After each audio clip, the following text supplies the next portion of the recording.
Rio is a useless loser like you who gets isekai'd into a magical world with a weak waterbending skill. However, when he unlocks a busted S-rank talent, he trains like Goku and becomes the strongest, so he can take down the most powerful demon. It all starts with Rio floating in the clouds, where the angel Michael tells him he has died in an accident. Michael further says he'll be sent into a different world, where he is free to live as he pleases, so Rio tells him he desires a slow, peaceful life. He also tells Rio that he will be sent to a magical world where about 20% of humans can cast spells, and his primary element will be water. Furthermore, he will reside in the forest of Rondo, where he will find supplies that will last him 2 months. There is also a barrier around the forest that will stop monsters from turning him into dinner. Later, Rio wakes up to birds chirping and the waterfall flowing nearby. As he steps outside his room, he sees a dagger and some books on the table before going outside. He then takes in the view and casts a spell to bend water, confirming that he has magical powers. Later, he collects wood and reads the books left by the plot gods before practicing his water spells. Afterward, he tries to start a fire but fails. He then tries to freeze water using his alchemy knowledge, and he succeeds. Making an ice crystal, he directs sunlight and manages to start a fire.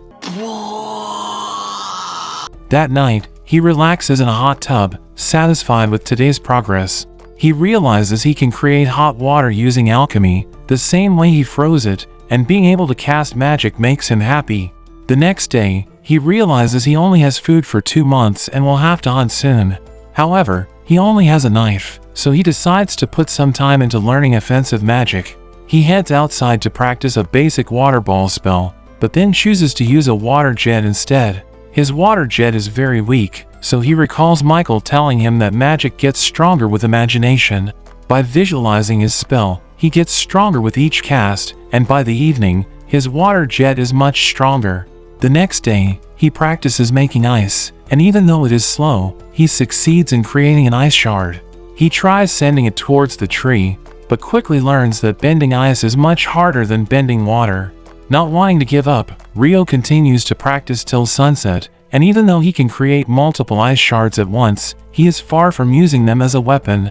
Afterward, he heads back inside and realizes he needs sunlight to start a fire. In the following days, Rio continues to practice hard until he can create ice shards without much effort. He then constructs a spear by binding his knife to a bamboo stick and steps outside the barrier to touch some grass.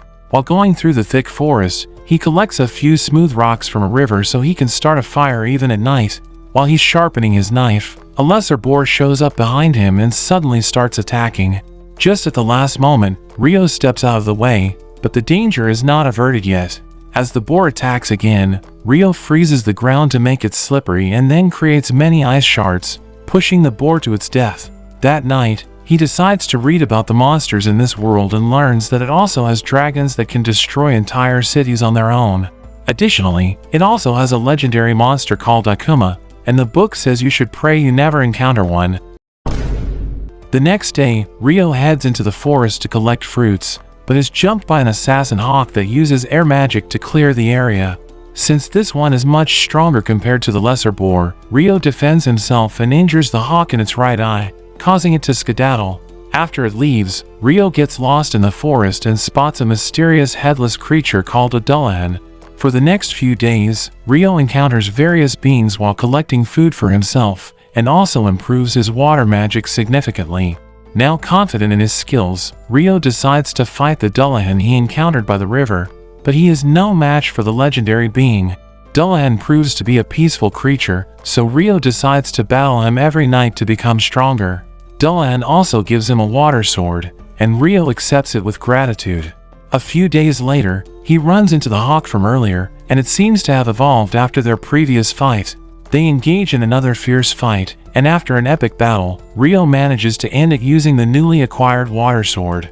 As the bird takes its final breath, Rio thanks it for helping him become stronger before finishing it off out of sheer respect. When he heads back, he runs into a dragon that uses telepathy to talk to him. The dragon asks him if he's seen an evolved assassin hawk around here, and Rio says he just put it to rest.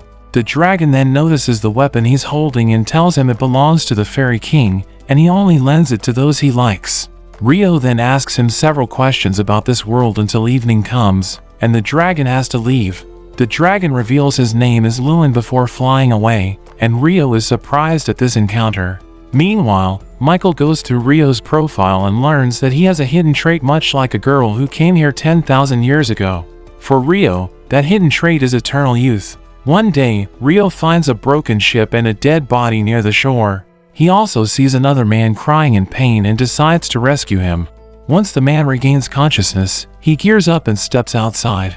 Rio suddenly greets him, and the man is surprised because he didn't sense Rio at all. He introduces himself as Abel and thanks Rio for saving his life.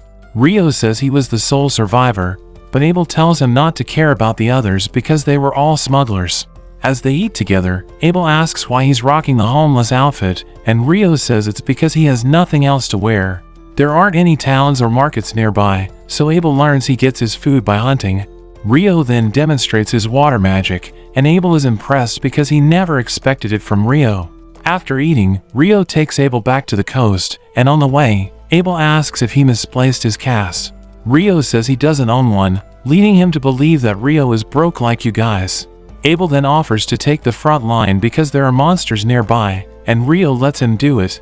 Once they arrive at the coast, they see that something yoinked all the bodies, and Abel is glad Rio pulled him out of there. After scavenging the ship, Abel plans to reunite with his friends in the town of Loon, located in the north. He then asks Rio to join him because he has no idea how to get to Loon and could use a guide. After thinking it through, Rio agrees to travel with him, and the two shake on it. That evening, after taking a good look at the farm, he heads to the river to say farewell to Dullahan.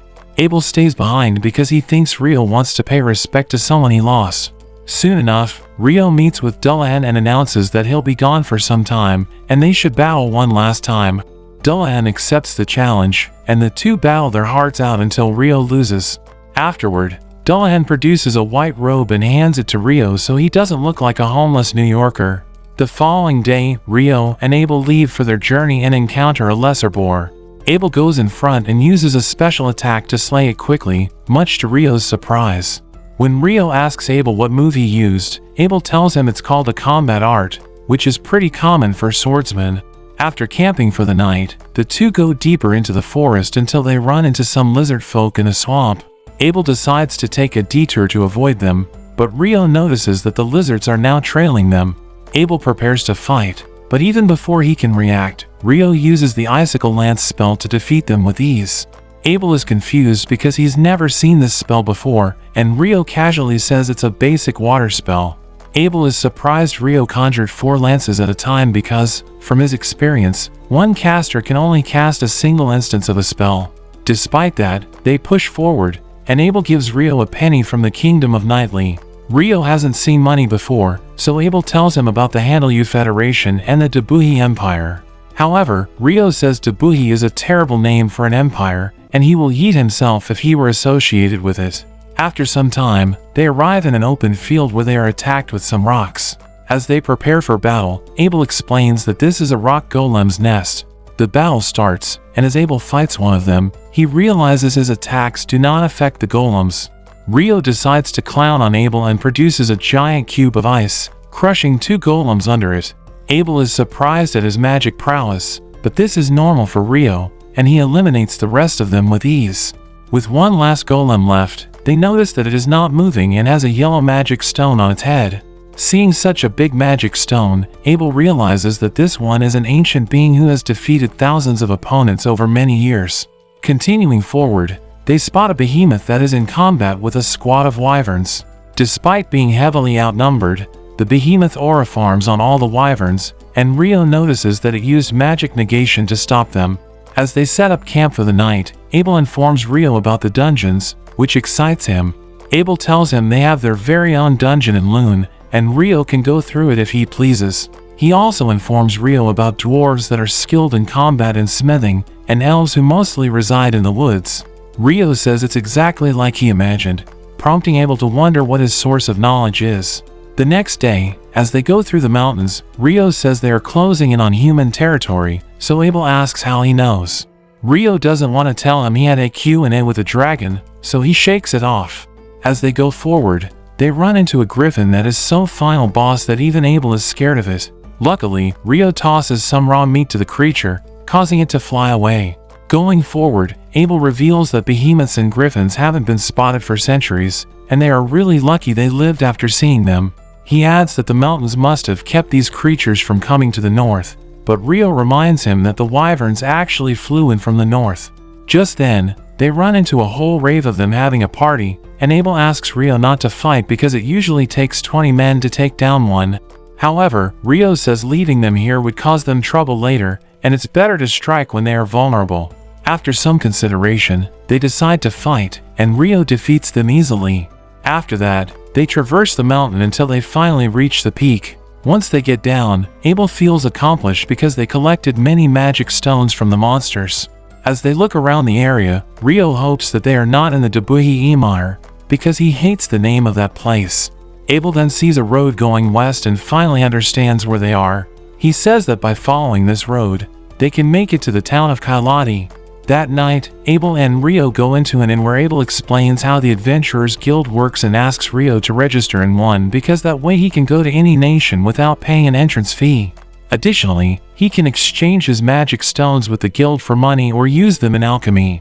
Just then, a waitress arrives with curry rice, and Rio is excited to learn that they have this in this world.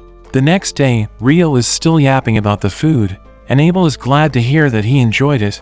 After walking for many hours until they arrive at a town surrounded by wheat fields called Loon. At the front gate, Abel meets his friend Nemer, who is relieved to see him alive and reveals he's been declared missing. When he learns that Rio rescued Abel, he excitedly shakes his hand.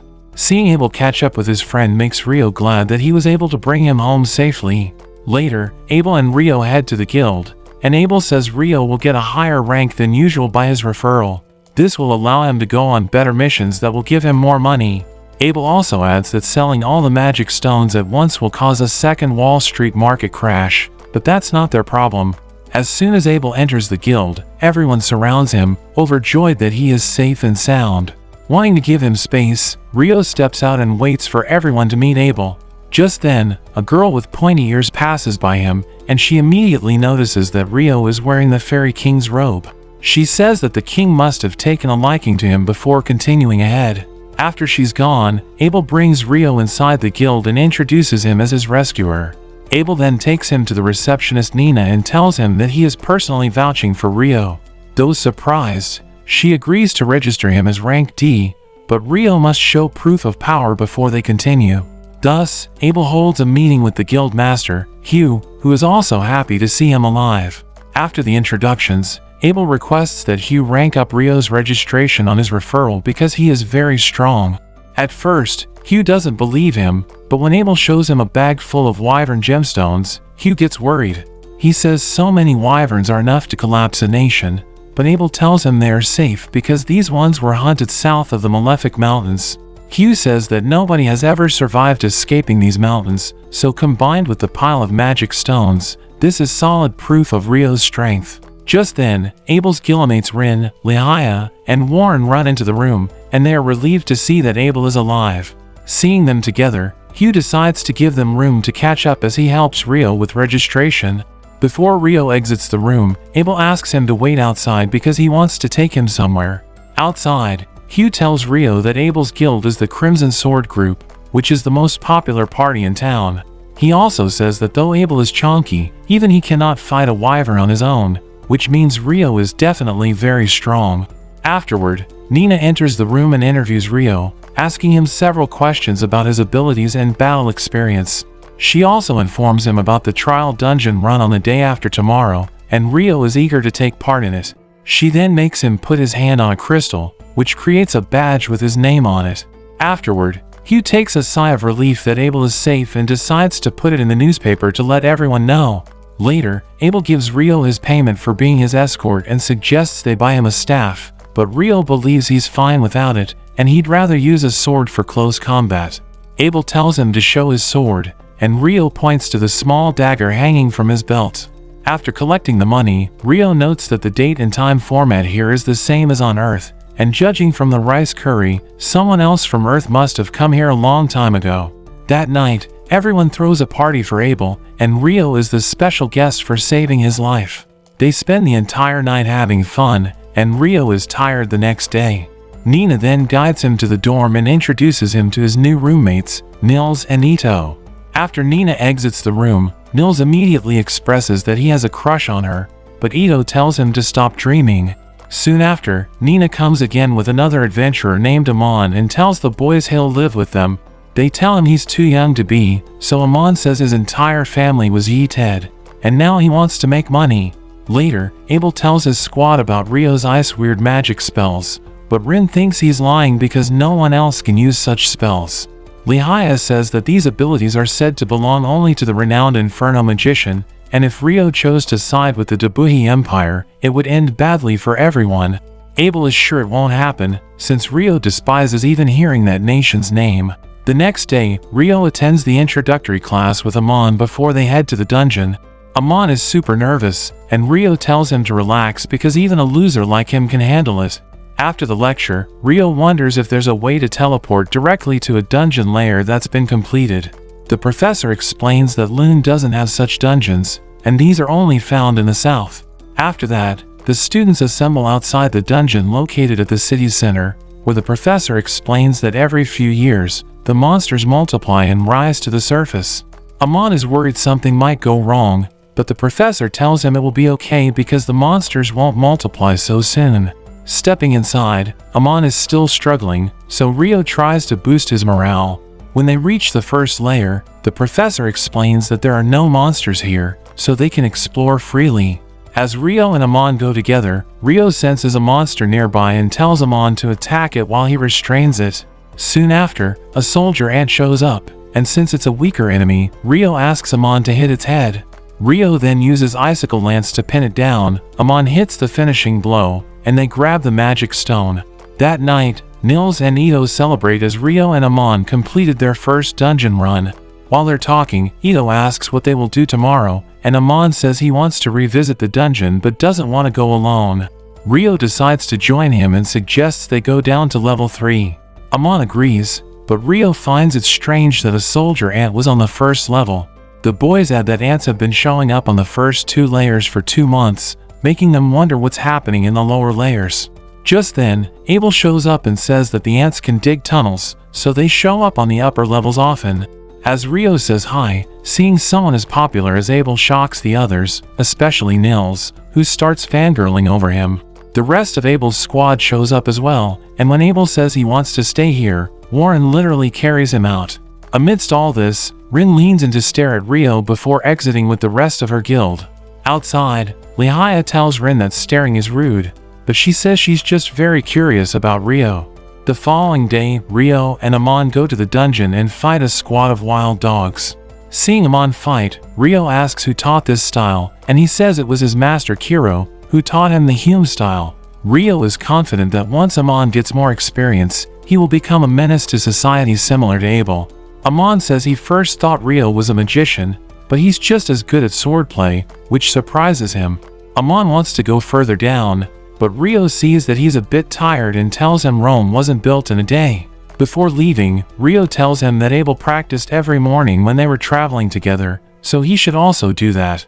The next day, Rio skips the dungeon and goes to the library instead, because he wants to read some books about alchemy. Later, as he's chilling by the fountain, the whole city suddenly gets dark, and Rio looks up to see a strange solar eclipse. Just then, he feels a very strong aura nearby, and before he can process it, something hurls fire at him. He uses his eyes to absorb the fire and sees a girl with a tail and horns walking like a final boss towards him. Rio has never felt a power so strong before, so he wonders if she is an Akuma. Even though he wants to skedaddle, he knows he must hold his ground or she will end him here. As he prepares for battle, the girl tries to stab Rio's heart, but her strike is deflected by Rio's robe, making her realize he is wearing the Fairy King's robe. Now more interested, she decides to battle Rio with a sword, and the two engage in a fierce battle. Rio's swordplay and super fast casting impress the girl, and he even manages to hurt her with his icicle lance. But as the battle continues, the girl quickly recovers and sends him crashing into a building. In response, Rio casts a rain of boiling water that leaves her screaming, but she heals again rapidly. She admits this is the most thrilling duel she's had in a while, but she has run out of time. She says her name is Leonore, and Rio asks if she is an Akuma. Leonore is intrigued to learn that he knows about her kind and wishes she had defeated him when she had the chance. However, she knows he is too strong to be defeated so fast and tells him to stay alive because only she can end it. After that, she vows to return stronger before disappearing with the eclipse. After she's left, Rio admits he would have been dead if it wasn't for the robe and decides to buy some books on Akamli on his way back. Upon returning to the dorms, he notes that his roommates are getting bullied by some guys and teaches them a lesson. At the spa, he asks Ito to heal his wounds, and Ito believes he must have been struck heavily. The boys want to know who he was fighting, and Rio says that's a story for another day. Now in an Akuma's reticle, Rio knows his days might be numbered, but for now, all he wants is a warm bath. Later, Amon explores the dungeon with Nils and Ito, and when they encounter goblin archers, they realize something is wrong because these monsters don't belong here. Since the lower levels might have harder monsters, the group calls it a day and heads home. Luckily, their decision was correct because a dangerous monster was ready to pounce on them. Meanwhile, Rio is still thinking about Leonore, and he knows that even though he was just as fast as her, he needs to train harder. He tries to combine the ice path and water jet to go even faster, but fails miserably. Meanwhile, Rin is trying to learn more about the spells Rio uses in the library, but when she fails to find any record, she starts to think Rio might be using original spells. Just then, Sarah joins her, revealing that she just returned from her quest outside of Lune. Later, the boys show up at the guild and inform Nina that they ran into goblin archers at the 5th layer, which worries her because they're supposed to be lower. She thanks them for bringing this info and rushes to Hugh's office to warn him. Hugh is worried and asks about the beer rank parties in town, and Nina replies that only the Crimson Sword and the White Brigade are here. He asks Nina to summon them immediately, and soon enough, Abel and his squad arrive at the guild. There, they meet Shenna and the leader of the White Brigade, Phelps, and after sitting down, Hugh goes over what's happening. He wants them to explore the dungeon and check for signs of the Great Tidal Boar, an event in which monsters grow in numbers and appear above ground. He also tells them to avoid battle at all costs, and if the Tidal Boar has already started, they should escape the dungeon and wait for further instructions. Since the mission is urgent, both squads accept it and close the dungeon to other adventurers until the matter is resolved. Meanwhile, Rio reveals his plans to visit the North Library, and his roommates reveal that it also holds forbidden texts that only B rank and above can access. As he leaves, Nils asks the others to gear up for the dungeon, but they don't know it is closed for now. Soon after, Rio shows up in the library and meets Sarah, whom he finds rather beautiful. Meanwhile, at the dungeon, both squads assemble a brigade made up of Sirankers and higher, but before they can step inside, Abel feels a powerful aura leaking from the gate. He tells Ren to cast a wind spell to sense any monsters, and she immediately detects over 100 just on the first layer. This proves that the Great Tidal Boar has begun, so Hugh commands the brigade to alert everyone and seal the doors. While the town descends into chaos, Rio is blissfully unaware and trying to get laid with Sarah. When asked, Rio reveals he has come looking for good books on alchemy, when in reality, he wants to learn more about Akuma. Sarah kindly offers her help, so he tails her while they chat about themselves. Sarah explains that she's a B-rank elf adventurer and the only member of a party called Wind, which is unusual for elves who mostly live in the woods. Meanwhile, the dungeon gates are closed, and the adventurers surround the walls to battle the Great Tidal Boar. Minutes later, the monsters begin their attack, and the morale on the human side is boosted once the Loon Knights show up. However, the monsters are large in number, and Hugh says this is the biggest tidal boar he's ever seen. Despite that, the humans fight like there's no tomorrow, and they manage to slay all of the lesser monsters. Afterward, Hugh tells them to open the gates, asking both parties to attack the dungeon. As a team, they slay several goblin witches until 3 intimidating goblin generals show up. Abel and Phelps battle one another, and Rihaya and Shenna decide to fight the third one. As the fight starts, one general quickly falls, but then suddenly, a strong wind slash cuts through the other two. Horrified, the group sees a tall, menacing goblin king at the entrance, but they waste no time and rush it down. Abel uses his combat art to pierce its heart, and Ring casts Bullet Rain to try and finish it off. Working as a team, they slay the king, and Phelps is impressed by how fast Abel formed a plan. While the crowd revels in their victory, they remain oblivious to another threat lurking nearby. Later, as adventurers get together to celebrate, Hugh deals with paperwork regarding payment for participants and allows the researchers from the capital to survey the area. When Rio shows up, he is confused about the whole thing and learns that Abel led the charge against the Goblin King. At that moment, Rin and Lehia show up looking for Abel, and Rin uses the chance to press Rio about his mysterious ice spells. Rio has no idea the spells he's using are one of a kind, so his response confuses Rin even more. Afterwards, Abel reveals that Rio doesn't even recite incantations to cast spells, much to her shock. The following day, Rio learns that the dungeon is closed for a month and there are no dungeon-related jobs. His roommates don't have money, so Rio offers them a job to mine copper ore from a mine.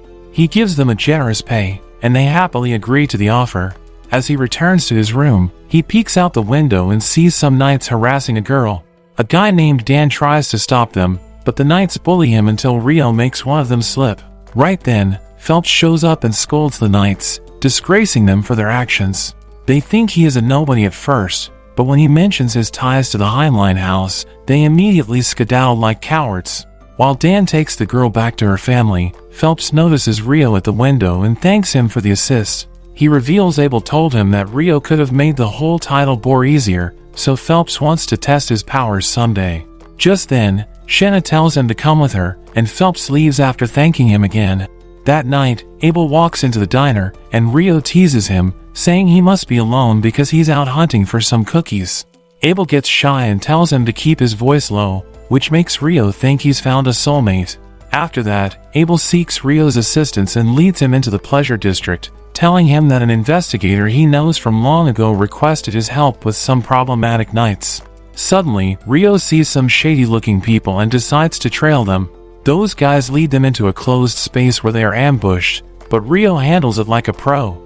Abel picks an alchemy tool as evidence and checks their adventurer cards, discovering that they are from Jaclair, the capital of Handelu. Meanwhile, as Phelps is taking a walk, the delinquent knights secretly follow him, hoping to teach him a lesson. However, they suddenly sense a final boss behind them, and before they can even process, Shenna appears and fries them. The next day, the researchers show up at the guild and make absurd demands, such as being given food, guards, and access to the dungeon. Hugh gets upset and tells them to buy food, and if opening the dungeon hurts anyone, they are responsible. He adds that the research team can hire its own mercenaries, and the guild will give nothing for free. Meanwhile, Rio shows up at Abel's party house and runs into a girl in full panic. She asks to be taken to the guild because he has important news to deliver. Rio takes her inside, and she says she has a letter from Professor Hilarion, who's requesting Abel's help to assist the researchers. Abel is concerned about reopening the dungeon, explaining that a few decades ago, an A-rank party with an S-rank leader never returned, so what happens in there after the Great Tidal Bore is a mystery. Rio doesn't want to interfere and leaves, after which the girl says her name is Natalie and she's from the family of great water magicians. Rin asks her about the spells Rio casts, but she says this is her first time hearing about them. Abel adds that Rio is a menace and strictly warns his group never to mess with him because he can beat them all up with only his gunning hand. He instructs Natalie that if she can't locate them, she should turn to Rio for help, as he's on their side. Afterward, the squad goes to the dungeon with the research team and chooses to explore only the first 3 layers for today. Later that night, while handing his roommates their pay for the ores, Rio joins them in discussing that the dungeon shouldn't be open yet. After searching 7 layers over 3 days, Abel's squad finds nothing interesting inside and decides to go lower. Abel also notices that the guys from the Central University, including their leader Clive, are looking impatient because they think the monsters of the tidal bore originated from level 38 and below. In the morning, Hugh assembles the adventurers and informs them that parties under D rank won't be allowed in the dungeon and must focus on food collection instead. Rio questions what magic stones they got from the Great Tidal Bore, and Hugh says they were pale. Meanwhile, Clive finds a secret entrance and orders his men to set up here. He asks them to check the mana readings from beyond the door, but as soon as they approach it, every one of them vanishes into thin air. They are all teleported somewhere else, so Clive orders his men to keep watch. He adds that at first, He assumed the monsters came from layer 38 or deeper, but now he believes the real cause is the giant gate. He also knows this is a good chance to find the source of the great tidal bore, and he wants to use the discovery to become the department head. Meanwhile, Christopher from the magic school visits the analysis team and asks if something weird happened in the dungeon. No one answers him at first, so he tells them that he was entering the dungeon with others moments ago, but everyone disappeared in front of him. The team then explains that the reading vanished from the 10th layer and then appeared on the 40th layer for a moment. He says the deepest anyone has ever gone is the 38th layer, and most B-rank parties can't make it to layer 30. When Natalie hears that Abel is down there too, she immediately runs out to look for Rio. On the other hand, Nina informs Hugh about the anomaly and that Christopher wants to see him. Hugh starts to sweat about Abel and the others, so before leaving, he tells Nina not to tell the others. Meanwhile, Rio goes to the library to look for some books. He meets Sarah again and eagerly tells her he wants to see the history of eclipses and great tidal bores. Sarah agrees to help, and while searching, she asks if he wants to find a connection between the two events. Rio thinks the two are connected, and Sarah believes his hunch is correct because these two events have consistently occurred near each other throughout history. The only difference is that this time there was never a total eclipse. She has explored the topic too, so she wonders what made him think of it, but Rio doesn't want to tell her about fighting Akuma and changes the subject. He questions what decides the color of a magic stone, and Sarah says older monsters have more vivid stones. Rio reveals that the stones collected during the Great Tidal Bore were pale in color, leading Sarah to question if those monsters were freshly spawned. Rio is certain someone powerful summoned them, so Sarah decides to show him the records of the Great Tidal Bore. In the dungeon, Arthur believes that they were moved by force, and they are either lower in the dungeon or somewhere else entirely. He also sees that the mana gauging devices are functional, so Rin wonders if they will get any help from outside. Arthur then asks Rihaya if she has noticed something weird in the air, and Rihaya says it's almost as though they've stepped into Sanctuary Square, a spell that only the most elite priests can perform. This spell can deflect defensive spells and attacks, so Abel concludes that they have been trapped in a barrier. He requests Rin to recon the area, and she spots some humans along with 50 new life forms ahead of them. Arthur realizes it must be Clive's men, so Abel suggests they meet up with them. Meanwhile, Hugh's concern grows because he doesn't have enough adventures to clear 40 levels of the Dunan. Since Christopher doesn't understand the reason behind their teleportation and believes it could repeat, he decides he can't endanger his men by sending them below. Hugh agrees with his decision and prays that things turn out well. However, Clive and his men are getting game-ended by some mysterious monsters. They put up defensive barriers against them, but their efforts are in vain, and the monsters keep thinning them out. Once they get closer, Clive remembers seeing them in a book and names them devils. As their attack continues, Abel and his squad reach the scene and are horrified at what lies ahead. Arthur quickly tells his men to attack the devils with holy magic, which slows the enemy down. However, the devils are much larger in number, so Abel suggests taking a melee approach. With Warren holding up the shield, the Crimson Sword goes in and defeats a large number of the devils. However, when Ring collapses due to a lack of mana, their chances drop significantly. Abel notices that only 6 are left, and Rihaya points at the Devil Prince amongst them, revealing that he is a Demon Lord candidate. She also says that only a hero has ever beaten a Demon Prince, but even then, Abel decides to fight in hopes that he can save everyone. When he defeats 2 more, the prince steps up so he can have a duel with Abel. However, when Clive and his men try to sneak an attack, the other devils spam them with spells. The others run to save their lives, but Warren stands firm to shield Rin and Rihaya. With the duel starting, Abel uses his combat art to behead the prince, but he dodges it at the very last second. Abel takes a hit and is exhausted, so the Devil Prince decides to take his life. Just then, the upper floor breaks, and Rio jumps down, right in front of Abel. Abel asks why he's here, and Rio says he came at the last minute to make the episode exciting. He tells Abel to retreat to the surface and promises to catch up once he's finished handling the devils. Abel warns him that their enemy is a Demon Lord candidate, but Rio thinks he's joking because someone this weak can never be a lord. As Rio steps forward, the other devils try to attack him, but he easily uses water jets to game in them. Staring straight at the Devil Prince, he takes his water sword out and tells him to get ready for a beatdown. Earlier, Natalie went to the dorms looking for Rio and was informed that he was at the North Side Library. After locating him, she told him what happened in the dungeon, so Rio made an ice cart and pulled her to the gate. Once there, Rio questioned why she looked for him specifically, and she told him Abel said to find Rio if he wasn't here. Hearing that, Rio rushed straight into the dungeon, and when the guards said it was sealed, he made an ice wall and slipped past them. Inside, he used water jets to carve out a path down until he reached floor 40. Right now, he stands before the demon prince, daring him to come at him. As the prince lunges, Rio sidesteps in an instant and cleaves off his head, remarking that he's slower than Internet Explorer. The prince then grabs his head and reattaches it to his neck, but Rio still makes fun of him for being a weak bum. He casts water jet and shreds the prince's body into hundreds of pieces to test his regeneration. It shatters the core inside its body, turning it to stone before the prince is Thanos snapped.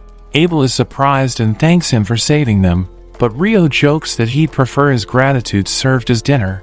Arthur then introduces himself and expresses his thanks to Rio for helping out. Rio is relieved he made it in time to save his friends, but they still lost a lot of men. Abel says they should yoink the magic stones from the devils and sell them, using the money to help the families of those who died. Rio agrees and tells them he felt a special field till floor 39, but it cut off at some point, and they figure it must be because the prince was defeated. He also mentions a weird object on the 39th floor, suggesting they look at it on their way back. Abel then grabs a magic stone from the devil, and Ortha says it's his first time seeing it, even though he's older than your mom. Whoa, calm down, Jamal. Lehia points out that these stones aren't even mentioned in any books, while Arthur thinks devils might control spacetime since they show up randomly. Elsewhere, a party of adventurers gathers at an altar with a black crystal at the center.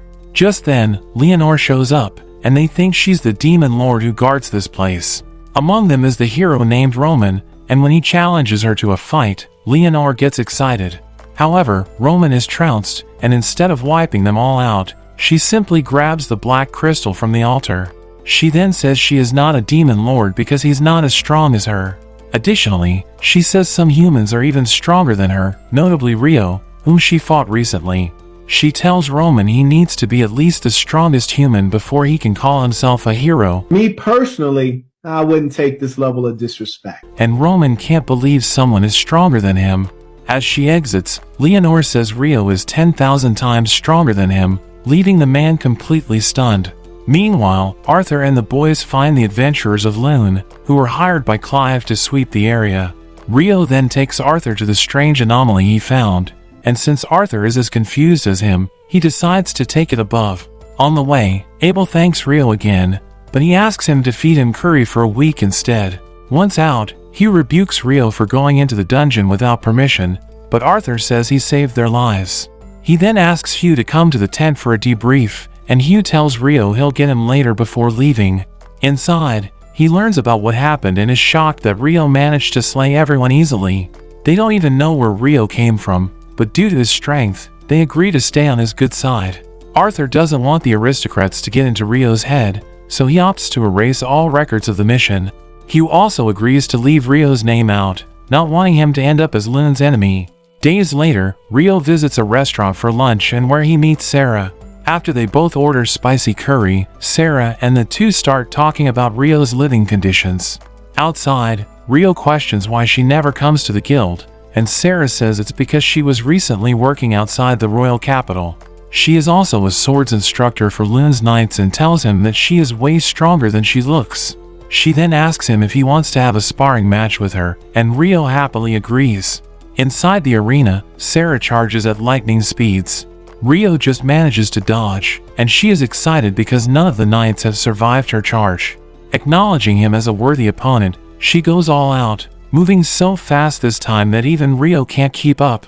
After Rio gives up, she embraces him in excitement and explains she used wind magic to boost her speed, but he blocked her attacks, which shows he's super strong. She wants to know who taught him, and Rio says it was the same guy who gave him the robe. Sarah tells him that the person is the Fairy King, and she has ties with him since she is half fairy too. Just then, a woman named Rioletta shows up and reminds Sarah that she has to teach Master Alfonso. Sarah has to go, so she tells Riolita to drop Rio home, which makes her shake in her boots. On his way, he bumps into Hugh, who invites him to hop into his carriage for a chat. Inside, he appreciates Rio saving others, but he still ignored the guards, and that requires punishment, or rather, a job. The job is simple: escort some merchants to a location and then bring them back, with Whitnash as the destination. Later, Rio learns of a monster hunting job in Nils's village, Kailati, but since it is for a D-ranked party, they can't go alone. Nils really wants to take this job, so he requests that Rio form a party with him. Once Rio learns that goblins and skeletons are involved, his curiosity peaks, and he agrees to it. Later, they take the matter to Hugh, where they learn this mission was already assigned to a D-ranked party that failed. Rio believes it's impossible, so Hugh tells him they failed because they had a fight with the villagers. Nils is confused because his people are peaceful, so Hugh lets them take the quest, allowing them to get to the bottom of it. He also requests Rio to look for the others, as they are not as strong, and Rio promises that he will. Later, the squad arrives at the village after hours of traveling, and the boys realize that their stamina-enhancing drills paid off. When a few locals recognize Nils, Rio teases that he figured no one would notice him because he's a troublemaker, which annoys Nils. Later, he takes them to Bulin, the mayor of the village.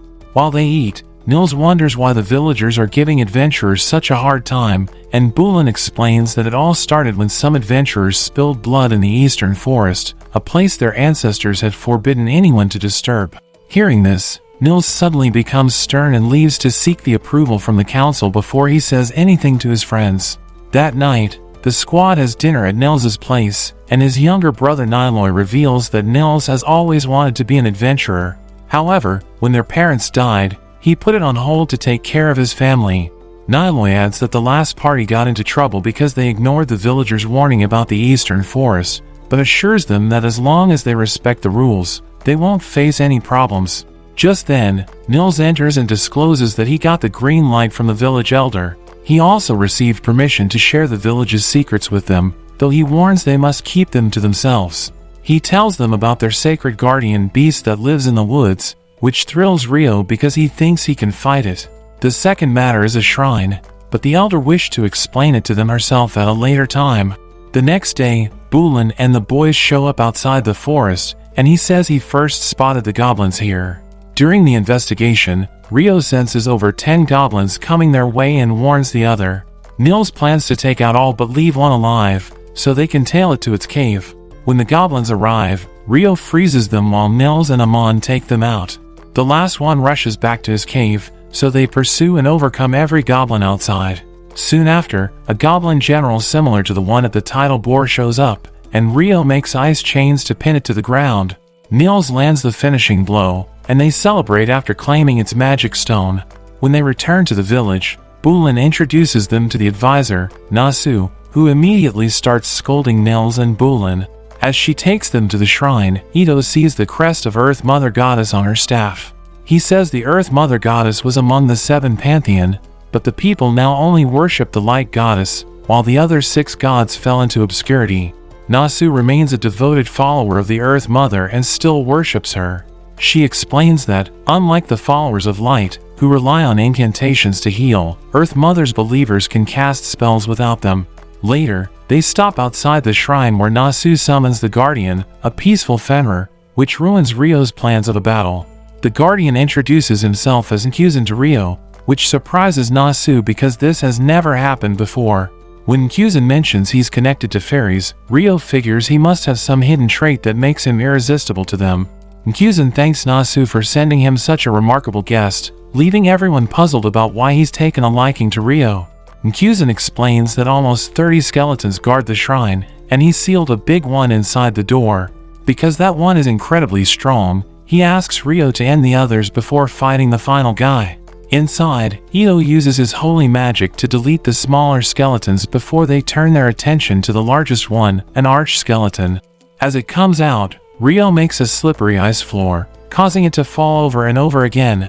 As it's down, Animaan and Nils slay the beast before Nasu and Bulin enter the shrine. Inside, Nasu explains that their priestess spoke about a radiant jewel in the shrine that eventually darkened and shattered completely. She concludes that this jewel was a power source that summoned monsters, so she uses a sealing magic to spawn-proof it. Later, the squad is heading back and talks about how they will have to rent their own place soon. Nils asks if anyone wants to join, and everyone agrees except Rio, who says he needs some time to think. Meanwhile, Hugh asks Abel to attend the Whitnash Open Port Festival on his behalf, and he hesitantly agrees. Elsewhere, the notorious Inferno magician is training troops when a senior girl informs them that she and the magician will leave for the festival. That is it for this video. If you enjoyed it, leave a like and subscribe to the channel for the next part.